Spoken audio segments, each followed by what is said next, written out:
Well, hello, everyone, and welcome. While we give everybody a moment to join, we invite you to open up the chat and let us know where you're calling in from. I think we got a more international group of participants than usual today. So let us know where you are today before we start. I got someone, Ala, from New York City.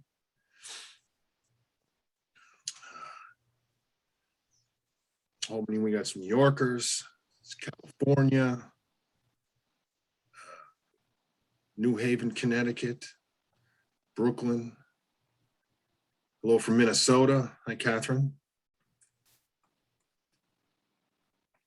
A few people in Connecticut as well. Never pronounce Hopag.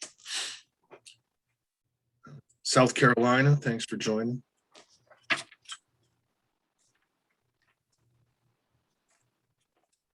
Well, anyway, welcome and happy International Sloth Day from wherever you're celebrating, our 2 and/or 3-toed friends. I'm Rich Merritt, and I'm your host today.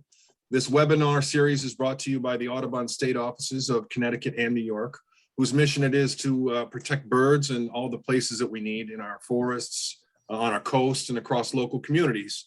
This webinar is being recorded and will be available on our YouTube and Facebook pages shortly after it ends, probably at least by tomorrow if you have to jump off early or you want to relive the excitement. Questions are welcome in the chat box at any time, and we'll get to as many as we can. We will have time at the end of the hour for some question and answers as well. As the fall weather is cooling down, what a perfect time to hear about today's webinar topic, birding and conservation in Colombia. I think that many of you will be eager to hear about Audubon's conservation efforts in places outside of the United States. And to introduce our speaker today is Matt Jeffrey. Matt's the Deputy Director of Audubon Americas, the Audubon Americas program that works to conserve and protect habitats and promote bird conservation in Canada, the Caribbean, and Latin America. And with that, I'll hand it over to Matt, who will give a little overview of the Audubon Americas program before introducing today's speaker, Gloria Lendijo. And Matt. Thanks, Rich, and welcome everyone. And it's great to see so many people joining us today for this, I think exciting webinar. I always think the work that we're involved with is very exciting. Super excited to be here, and I just wanted to take the opportunity to quickly give you an overview of Audubon Americas. Who is Audubon Americas? Does Audubon have projects outside the US? The answer is yes, we do. And what are we doing to conserve birds, and what are our ambitions? Just to sort of help set the stage, as you know, for the main speaker tonight, Gloria, who I've had the pleasure of working with for many years now. So as many of you know, and anyone that cares about birds know, they migrate. And we know, as increasing science and increasing awareness of where these birds are going, that the international aspects of when they leave the US borders, whether that's to breed in the Boreal in Canada, which is the bird nursery for North America, or when they're wintering or migrating through Central South America, and the Caribbean, it's super important and critical for their survival. And so working with Rich and the New York and Connecticut team and the rest of National Audubon Society domestically, we work with them for the full life cycle aspects of these birds. Where should we be investing? How should we be investing in order to get the biggest conservation return on investment, to ensure that our birds, the birds we care about and love to see each and every year, coming back each and every year. And we're not doing very well. We just had a recent report of 3 billion birds lost since 1970. So we know that many of the numbers are decreasing rapidly. We know in Latin America and the Caribbean, not just the migratory birds, but the local birds are suffering as well. There's a lot of endangered species out there. And we know that we're losing some vital habitats along the way. And so this is the conundrum that we have. And we know the task is really large. So this is a recent analysis we did, looking at what would it take to save just 10% of the best places for 10% of 160 migratory species outside of the United States in Latin America and the Caribbean. And the answer is huge. We have to be working with partners in around 193 million hectares in order to make a difference for that just 10% of those populations. So we know that there's a huge mammoth task out there. We're not starting from scratch. There's lots of really great work out there going on, but we need to get to scale if we're really going to reverse some of these declines and move forward. So with that, Audubon's national board and the Audubon Americas team set to work in beginning sort of a first phase approach in our new business plan, looking at how we can impact and start to get to scale to impact 10 million hectares by 2026, sort of a big number. But what are those mechanisms that we need to use in order to get to that scale? We looked at the latest science data.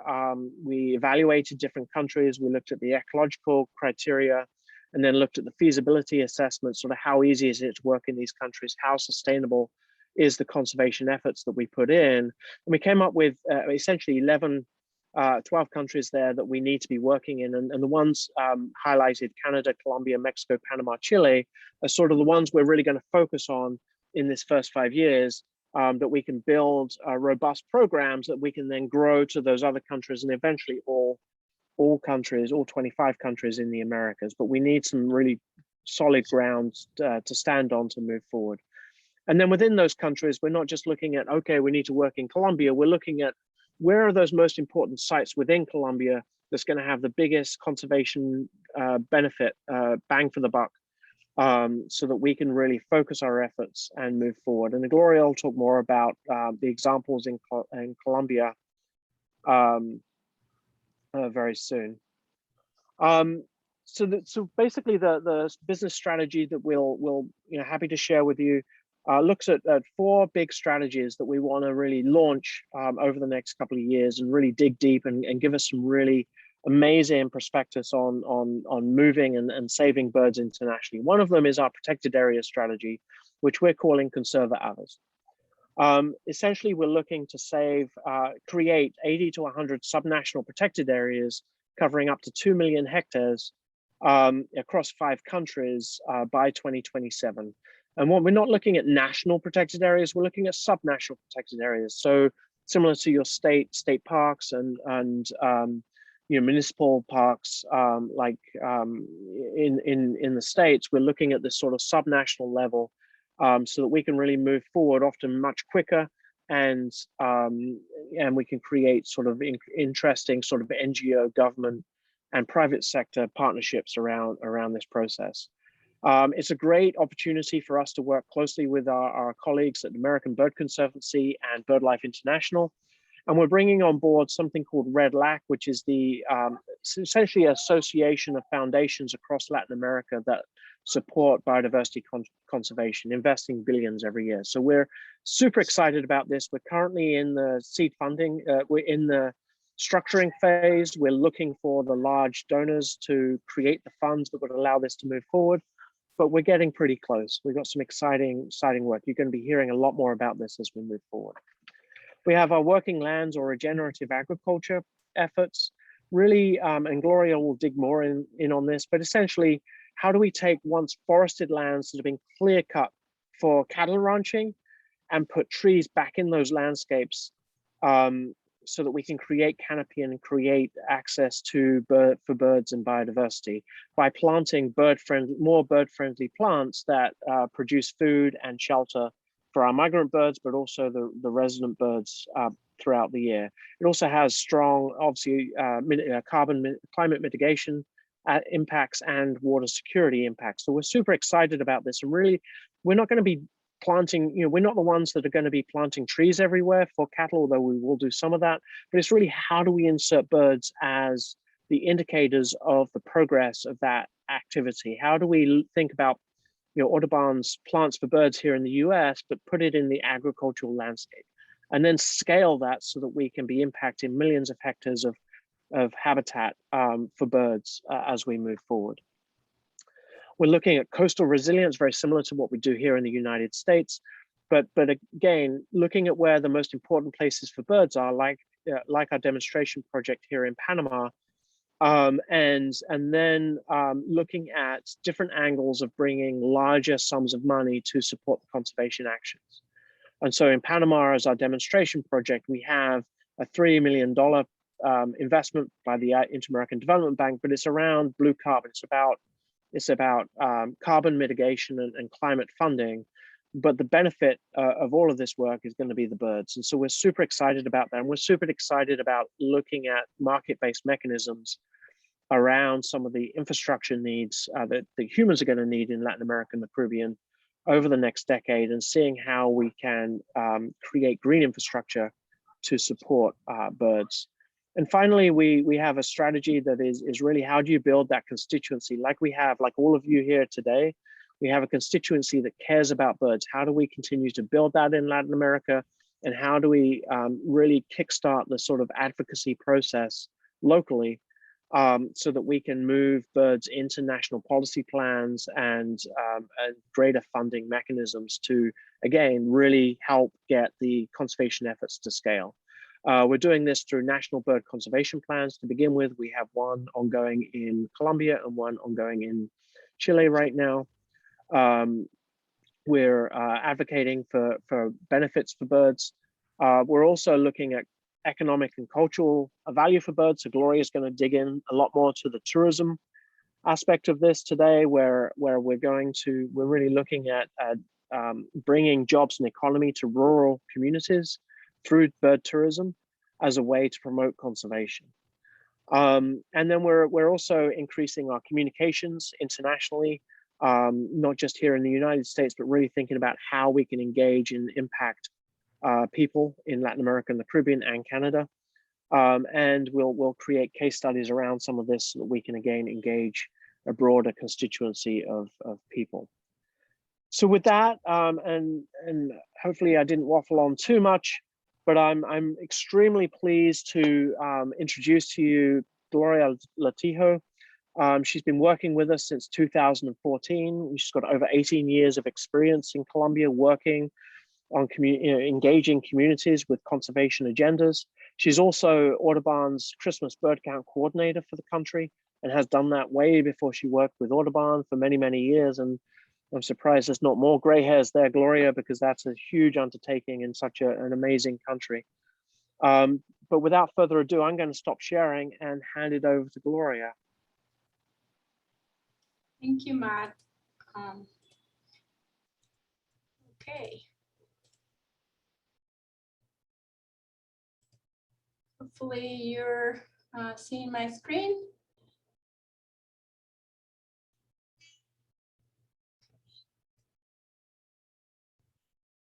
Okay. Thank you all for being here today. Thank you, Rich, for the invitation, and Audubon State's offices of New York and Connecticut. I'm really, really excited to be here talking about Colombia today. In this talk, I will be talking about what are we doing in Colombia and the first part of the talk, and then I will end up talking about bird-based tourism and why you should come here and visit. So as Matt was saying, we have a really natural link between US and Colombia. Each year, billions of migratory birds follow these flyways from wintering to breeding grounds and back again. And Colombia is in that, door, the first door to South America for billions of those birds that come to Colombia and stay, but also pass through some other countries like Chile and Canada. And to look into this connection a little bit more deeper, this map shows the number of migratory birds that were banded and have been re-encountered in Colombia. So all these white lines show a record of a bird both in Colombia and in the States.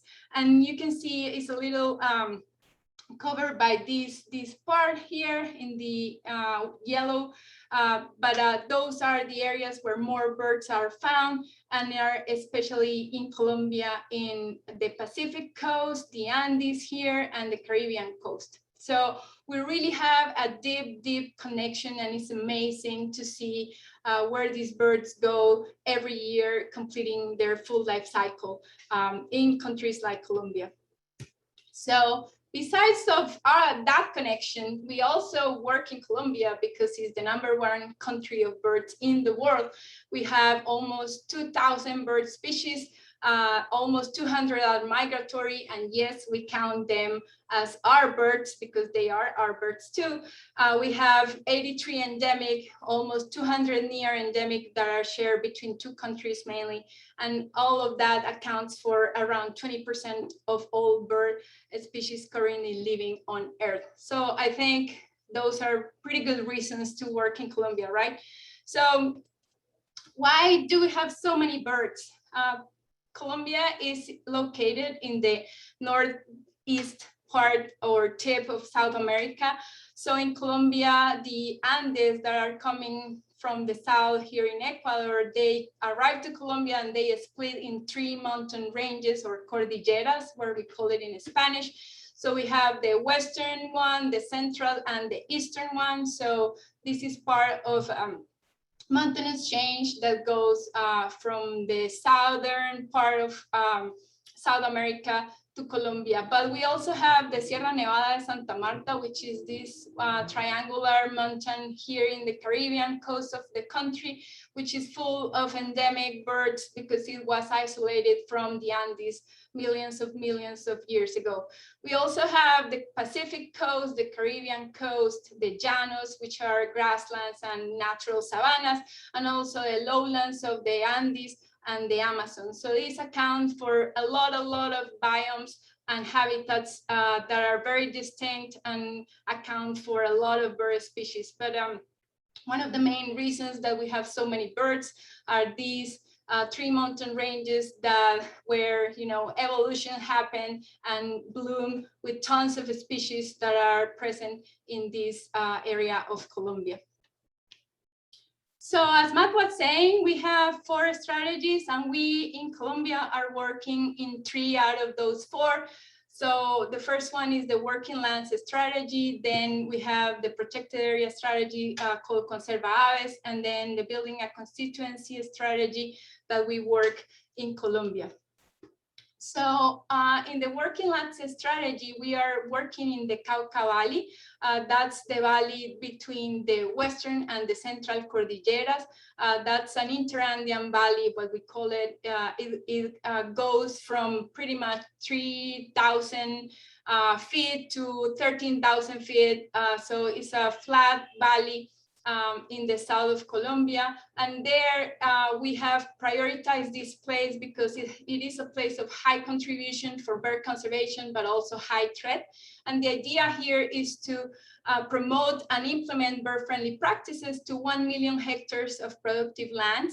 This is an area that mainly produces sugarcane and cattle ranching. So the idea is that we can promote these practices to provide habitat through the improvement and growing more trees into the productive landscapes, and also to strengthen connectivity across those landscapes. So in this picture, you can see an example of what those practices look like in the field. This is, for example, a live fence. This is mini corridor connecting like 2 big fragments of forest in this cattle ranching productive area.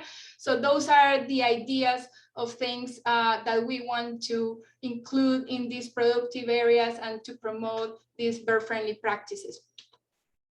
So in the Cauca Valley, we are working on also in sustainable cattle ranching, what is also called silvopastoral systems, are up in the mountains in the Andean mountain ranges in Colombia. So the idea here is to improve and increase the amount of trees that are part of the pastures. So they provide shelter for cows or for cattle, but also they improve connectivity of the landscapes, and also they increase productivity of the farm. So the farmer or the rancher can produce more and be more profitable in a smaller area of the farm, and then it can leave more spaces for conservation. As I was saying, Cauca Valley is full of sugarcane, so we are right now testing an innovative rotation of sugarcane and rice crops. The idea here is that when the sugarcane cycle ends, they can change it or rotate it with rice for 1 year and then go back to sugarcane again. So we are testing if these, temporary wetlands that are formed with rice can be a good habitat for birds and can help mitigate flooding and increases farm productivity. We also are working to promote conservation in the mountain watersheds and also in the flatland that have wetlands. So the idea is that we work with communities to conserve those important habitats for water resources and other critical habitat for wildlife and corridors. In this strategy, we are also working on a pilot on plants for birds. You may know what is that.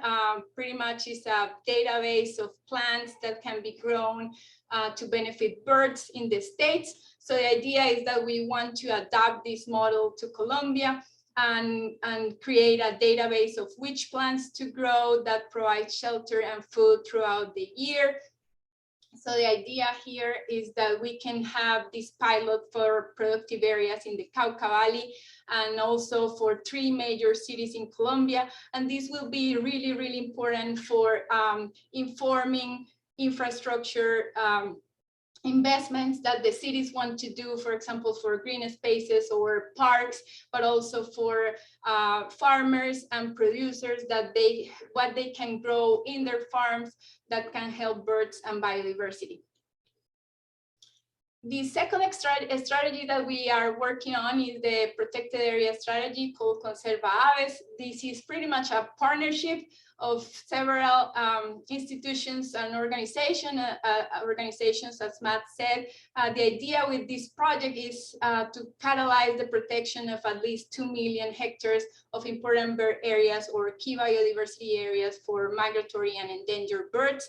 The idea is to establish approximately 100 new subnational, those that are apart from the national parks, protected areas in Latin America and the Caribbean. And Colombia will be a pilot country for this project, where we want to work in the protection of 15 to 20 new areas, approximately 300,000 hectares in the country. So the third strategy that we work on is the building a constituency for birds.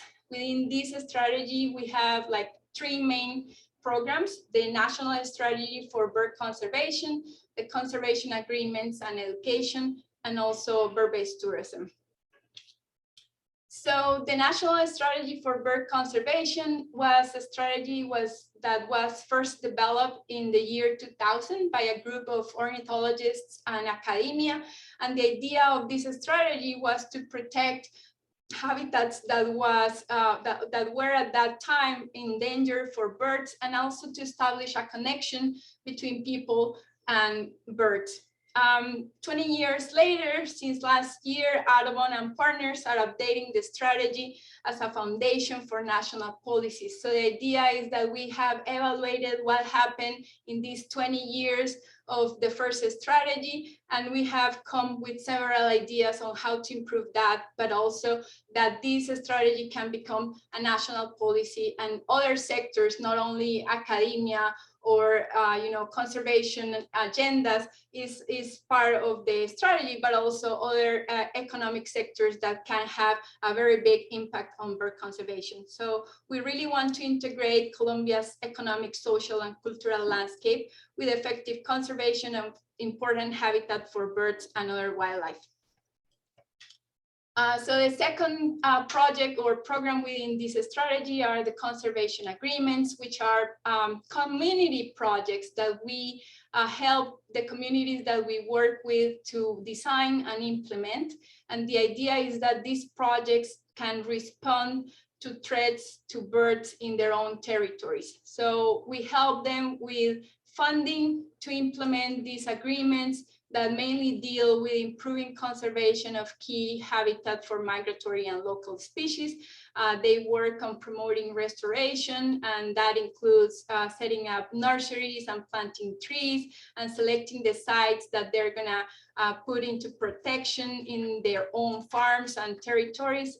They also like to work on developing educational workshops on birds and sustainable development, especially for kids that they feel are the most important, target public that they need to tackle with this education to promote conservation in the long term in their own territories. We all are also working on education things. So we have developed this year an educational curriculum about birds and conservation for middle school students and an accompanying book for teachers. So we have also produced materials on migratory birds and educational kits as a way to inform about migration and what are the birds that arrive to the areas that we work on. And the idea is to start pilots on the first semester of next year, because this year was a little behind with COVID, but this curriculum is part of what we have done this year to get ready to start going out to the field again next year. So we really want to scale this curriculum out to a lot of rural schools in rural Colombia so they can start working on birds and conservation. And our third program within the Building a Constituency strategy is the bird-based tourism work. We have been doing this since 2015 in Colombia, and we really believe that if we want to have an impact on bird conservation, we have to integrate economy and conservation. Otherwise, it's going to be really, really hard to have an impact on birds. And we think that bird-based tourism is a key way to do this, because if we work with local communities that live in areas that are important for birds, and they increase and strengthen their capacities and value biodiversity and birds, and they participate in tourism and have incomes from tourism, they have an incentive to conserve birds and also have these areas that are important to be preserved over the long term. So this is one of the things that we work on in Colombia and in the other countries that we have worked with this. So the opportunity for bird-based tourism is huge. You might know some of these numbers, but just to remind you, there are 45 million bird watchers in the US, from those that watch birds from the kitchen windows to those that travel abroad.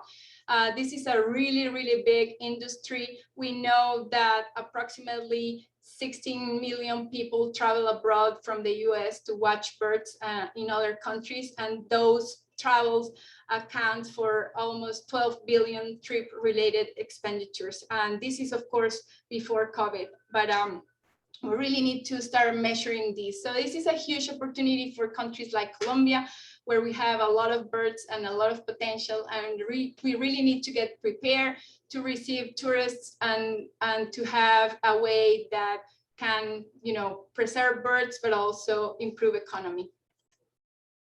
So where to bird in Colombia? So we have been working in bird-based tourism since 2015 with a regional approach in 5 countries in Latin America and the Caribbean. In Colombia, we have created 4 birding trails that are pretty much a network of important bird areas, protected areas, and private reserves that connects with communities that live within or around those areas to create a destination that can be actually marketed and sold for tourists. We have a landscape approach. So the idea is that we have multiple sites, multiple communities within one project that can be scaled up to different regions and also to different countries. And that's what we have been doing for the last 6 to 7 years. So in Colombia, we have been working with different partners to create these birding trails. So we first team up with USAID to create the Northern Colombia Birding Trail, which is this one here in the Caribbean coast of Colombia. 3 departments here. Then we teamed up with the government of Colombia to work in other 3 birding trails in the Andean region. So right now we have invested probably $1.5 million in these birding trails in the country. We have trained more than 400 people in birding skills and how to run tours. We have been doing this in almost 13 departments of Colombia. Those account for 100 localities, 1,500 birds, and 2.6 million acres of protected areas.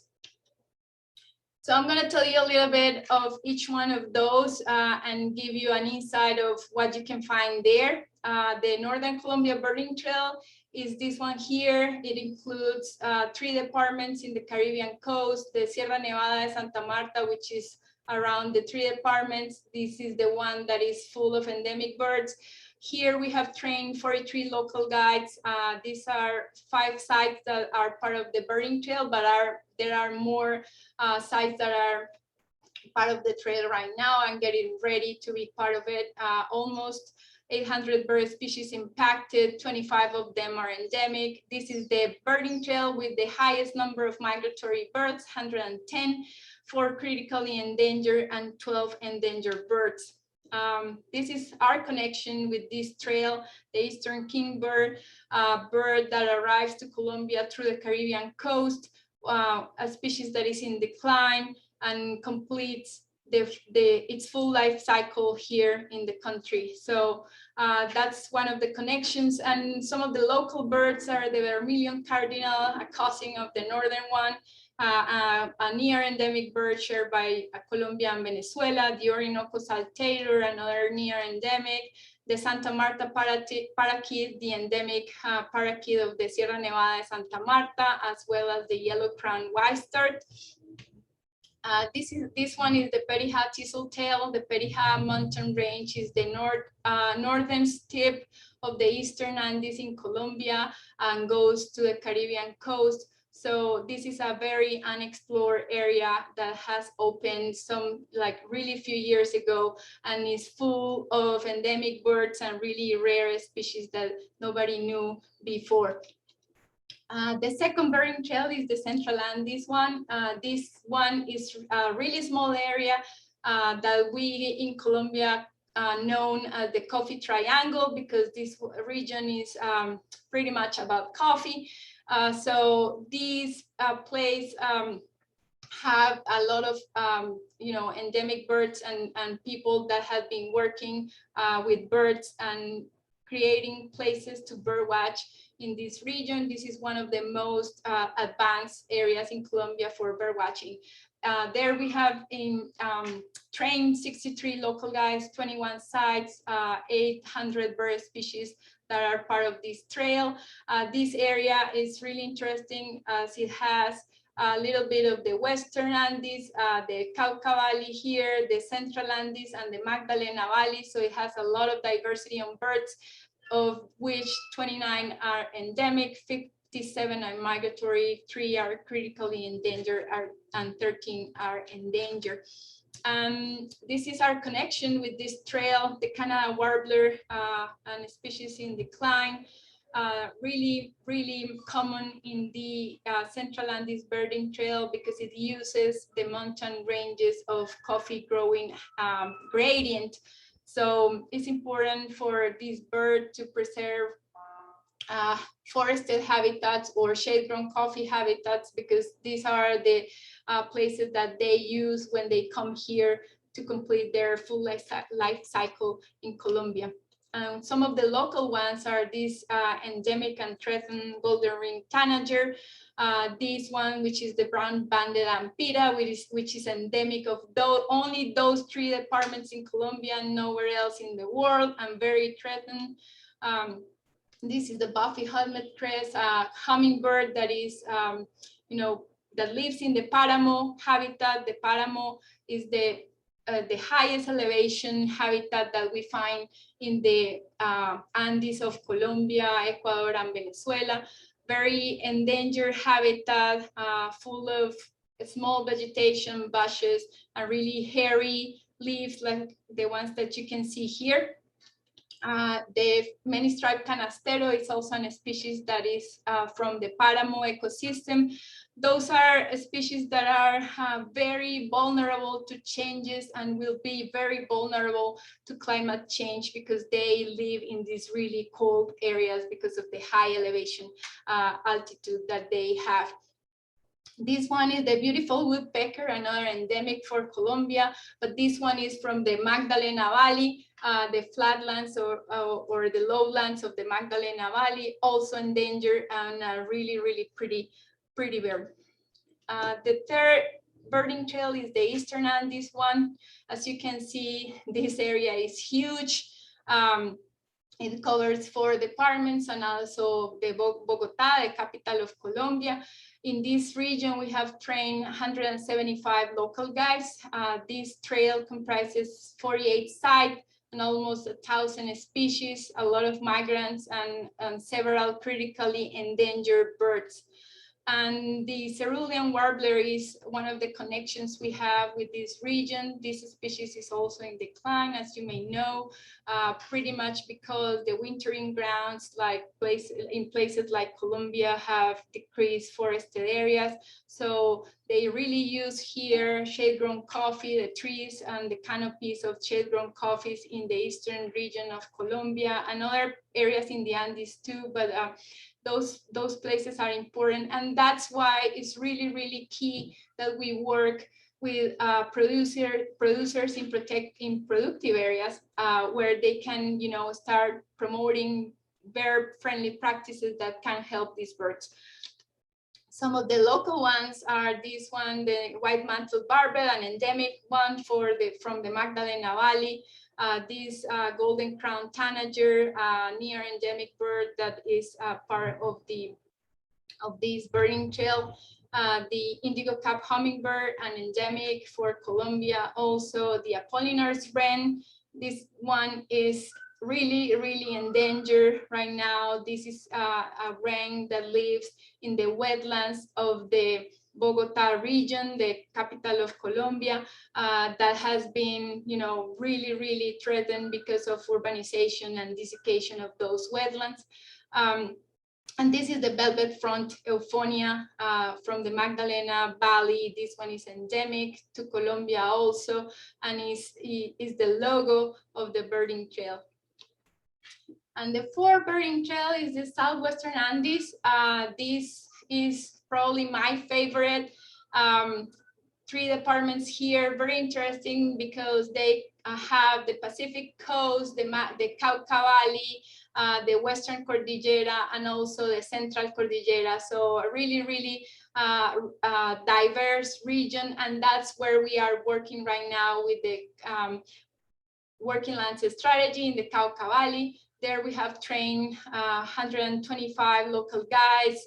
It has 26 sites, more than 1,000 bird species.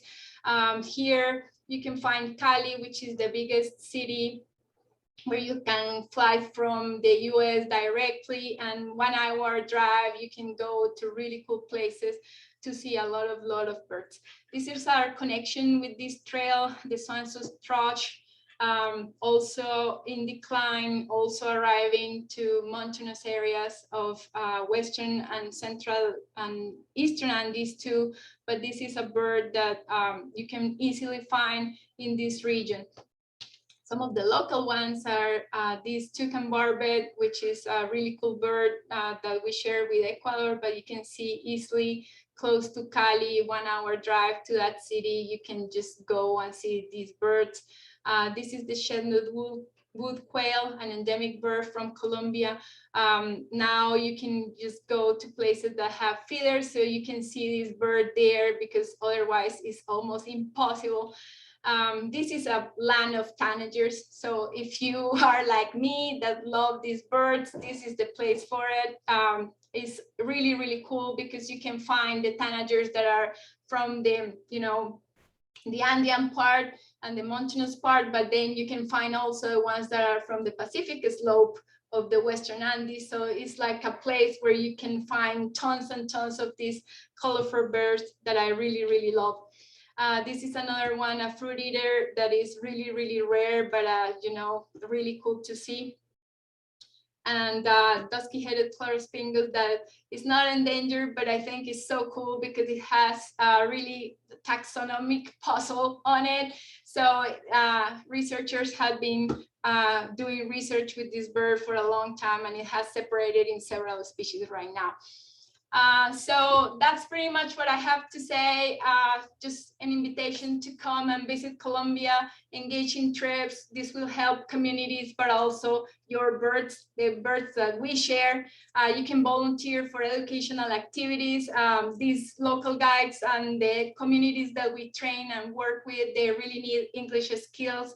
So you can just come and help them on that. You can network to connect with local communities. You can also donate not only money, but you know, equipment, binoculars, books, telescopes. They all need this type of materials to help and promote what they're doing in their own communities. So thank you so much. Here's my email, and Audubon Americas webpage is new, so you can just go there and explore and see what we are doing outside the US. Thank you so much, and I'm open for questions. Gloria, thank you so much. That was unbelievably interesting, at least to me.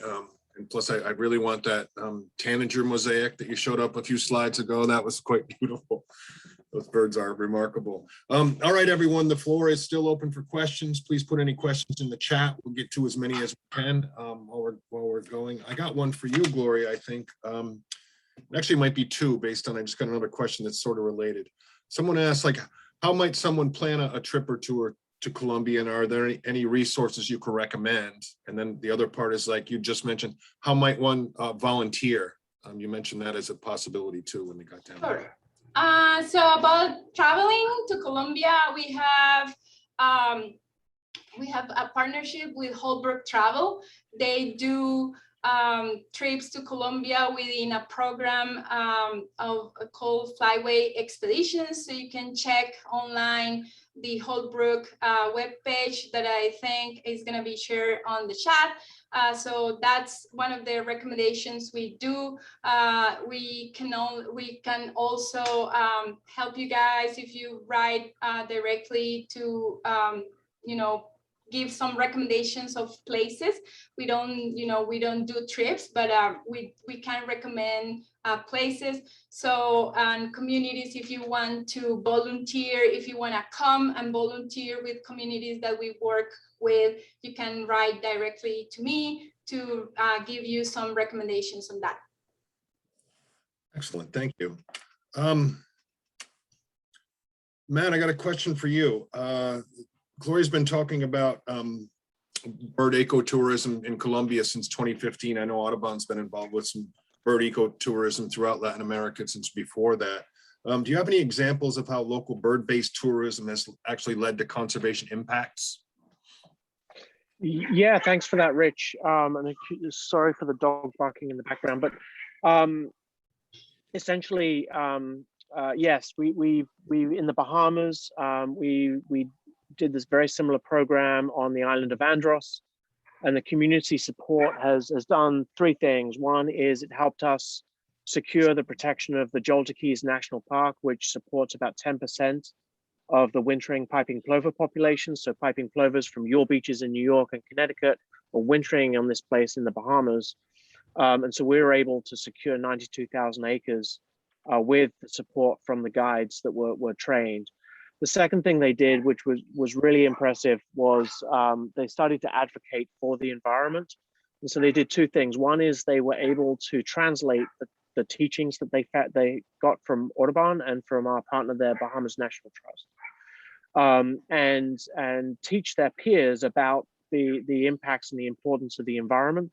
And so they actually were able to move forward a sustainable development plan for the island through that process, and also advocate against mining operations that would have impacted many of the important sites there. So there's some great examples from Panama. I think Belize, we've seen increased visitation in the national parks, which improves management. We also saw through both the combination of the tourism plus educational activities and outreach, we saw about a 95% of reduction of poaching in the Coxcomb Basin Wildlife Sanctuary. So we saw, there are multiple benefits to this. And what I would say is that the guides that go through these trainings, they all want to give back. They receive the training for free. It's an opportunity for them. They see it as an opportunity and they give back. They want to teach in schools. They want to teach children. They want to plant trees. They want to, they want to do the conservation work, because we have a very strong, it's not just teaching people how to guide, but it's about the importance of conservation and keeping the birds around. And so we're seeing this sort of groundswell or grassroots movement coming behind the tourism training that's really helping to conserve and protect some of these areas. That's great. Thanks, Matt. I think I got a follow-up question for you. Before I get to that, though, let me ask Gloria another question. You'd mentioned shade-grown coffee, but didn't get an opportunity to get into detail to it. And I don't know if everyone here understands how important that might be to birds. And the question that was asked was, does Audubon work with coffee growers in Colombia to promote shade-grown coffee? You could probably also explain why shade-grown coffee is important. That's a good question. Not right now, not yet.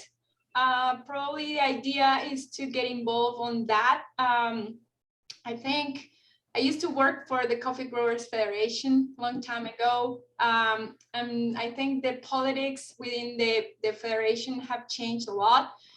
So it's been a bit more hard to work on that sector, but the idea is to start involving with the small projects with some of the areas that are important for our birds. So the idea is to improve that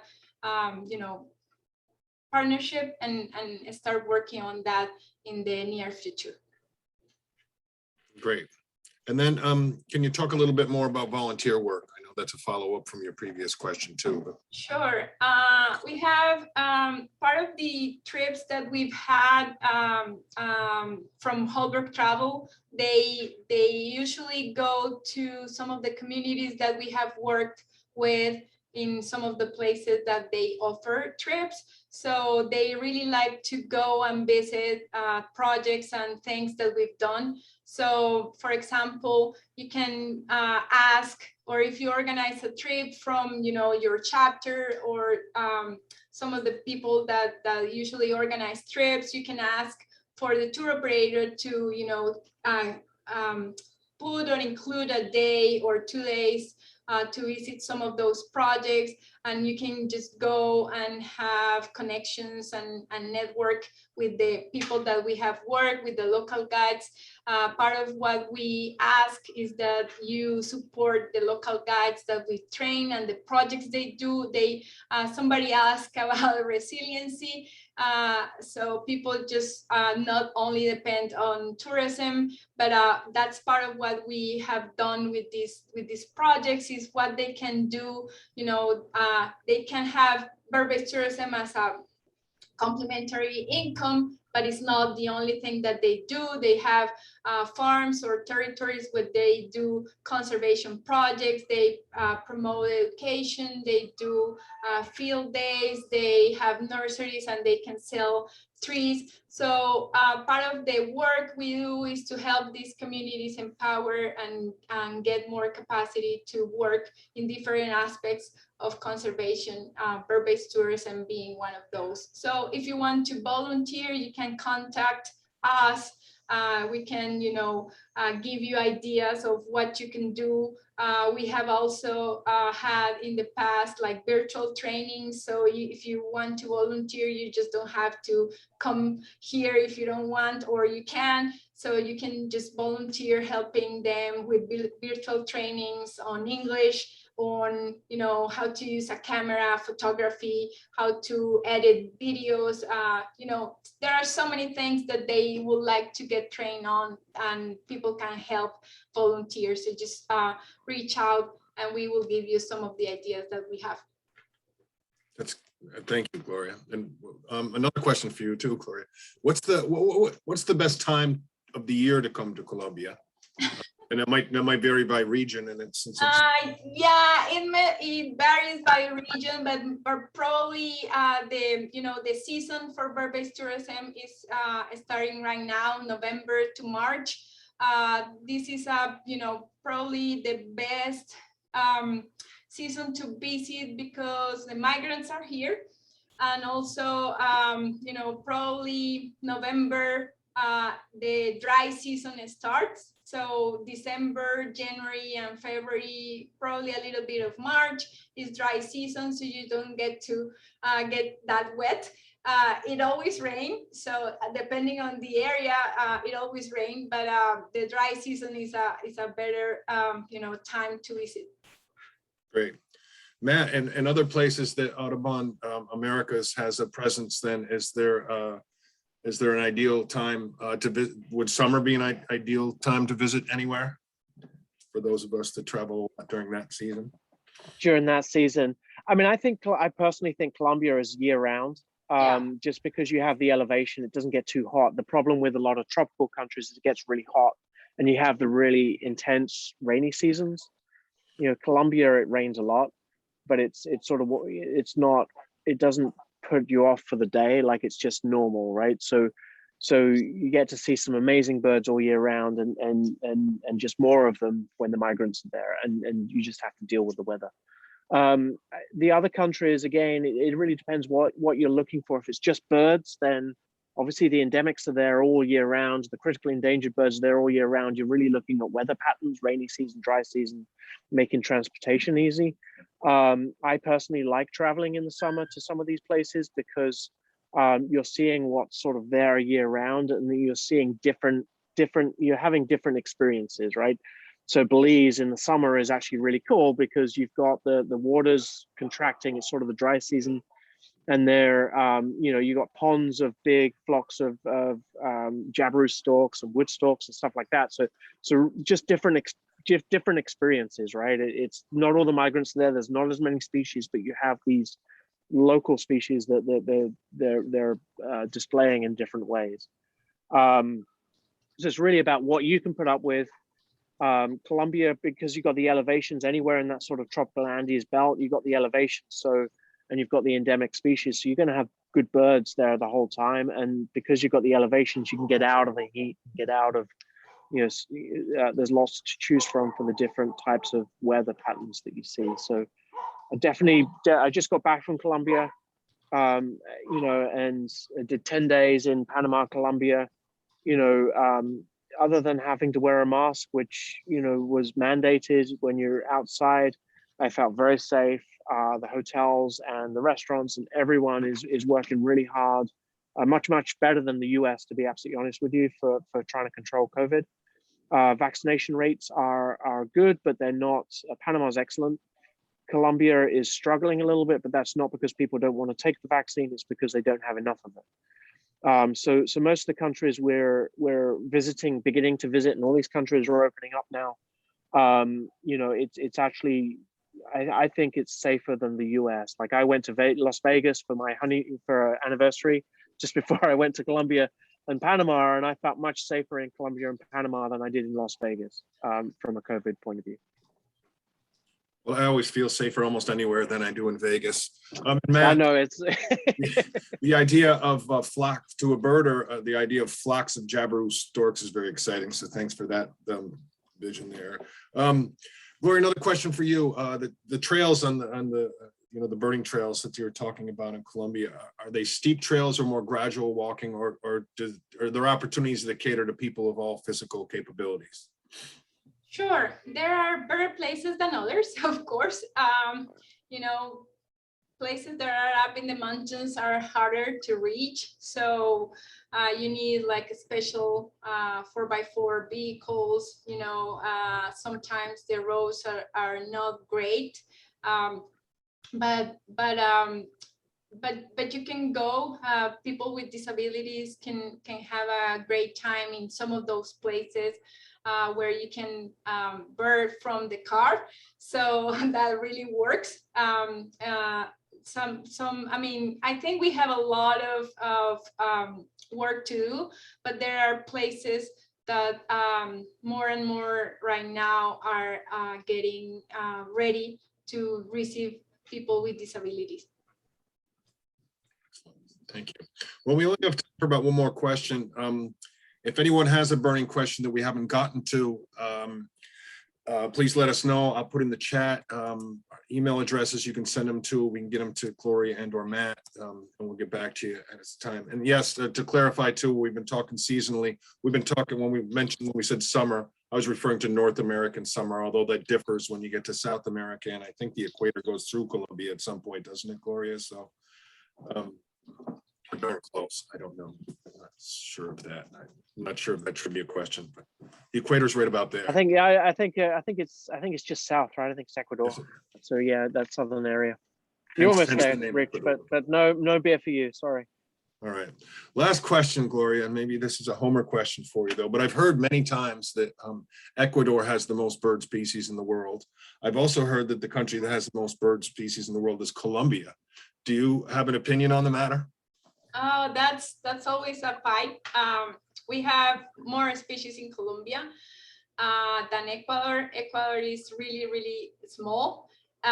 We probably compete more directly with Peru and Brazil. But that, you know, that depends a lot on studies every year.